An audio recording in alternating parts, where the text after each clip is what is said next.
Hi everyone, Fiona Clark here. I just want to share with you an example of some content which is talking about diversity and inclusion. This is a booklet which I wrote for Randstad, who are an international recruitment company.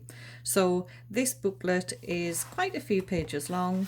This was what they asked me to do for them. They wanted to be able to put this out to businesses that work with them.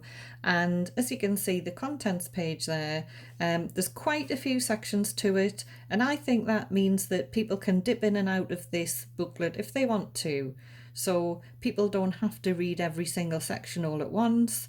But we have an introduction and a conclusion so that we've got a beginning and an end, and there is a progression through here. So it does take you through where we're at the moment with this topic, and then it continues on down to say, what do we do next? What are organisations doing so far to increase diversity and inclusion, and areas to look out for? So there is a progression to this discussion. Okay, the introduction, so you can see it's clearly set out in paragraphs. It has quotations from key people such as the government, and at the time it was Theresa May who was Prime Minister. It has quotations from people in the industry, and Alison Starmer, who is the Managing Director of Randstad, who commissioned this booklet. And it has questions, so it's got things which are going to hopefully be, I suppose, answered throughout the booklet. Okay. Then we've got the sections themselves. And again, the first question, how do we attract the right skill and talent? And as you can see, there's some bullet points here within the paragraphing.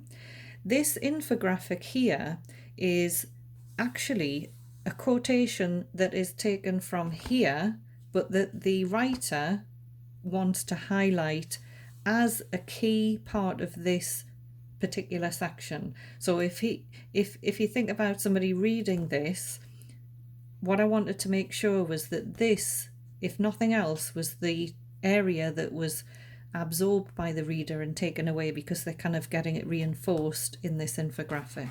Okay. Again, if someone's skimming through this, then it just lets them get the gist of what that section is about. Okay, this section's got some statistics, and again, if infographics. This goes through the history of where diversity and inclusion was previously and how people are trying to move things on. Bullet points here are numbered, which is absolutely fine. Again, you can see paragraphs. Some of these paragraphs are one sentence long, but are very long, complex sentences. Some of the paragraphs have got several sentences. Okay, so again, another infographic there with some percentages. And we go on through, and the same again. Research is key here for making sure that we have got absolutely accurate data. Okay, and your sources need to be accurate as well. This section is devoted to disabilities within financial services. Age, a section on age, and then we move on to a kind of shift in tone. What's next? Okay, so we talk about what people are up to, how they're going to move on, and this talks about how internationally other countries are trying to improve their diversity and inclusion. So let's talk about Sweden, how people in investment banking, retail banking, insurance, graduates and younger workers.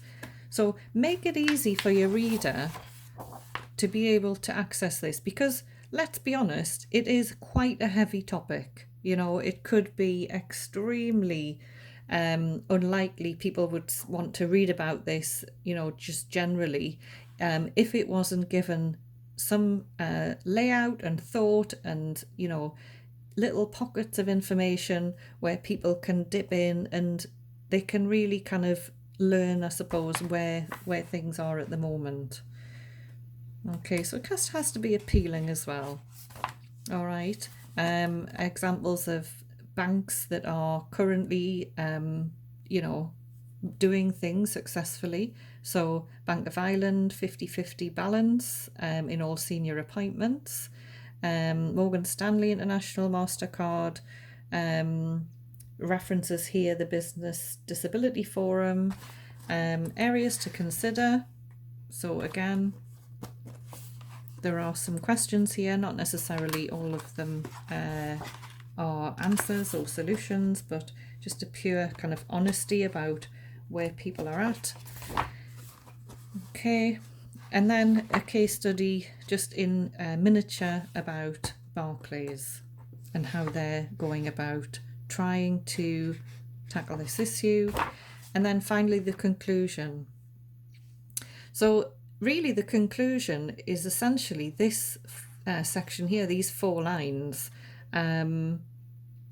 because these 2 here are actually quotations, one from Randstad, managing director, and one from the operations director. So the idea here is that Randstad wanted the final word to go to people in their organisation, and they are commissioning this booklet, so that's entirely up to them. On the back we've got obviously the contact details, but we've got the sources. Any sources you use, keep a record of the link, if it's a hyperlink, if it's an actual document, make sure the date's on there as well. Okay, so hopefully that's useful. We'll have a look at this in detail, and you can have a look at the copy of this as well. Have a think about what your topic is going to be, and what you think might be going to come out of it, because as you research you might find that there's something different out there than what you anticipated. Okay, good luck, lots of research, lots of independent work, and you will be able to come up with your own piece of writing. Okay, all right, take care, bye.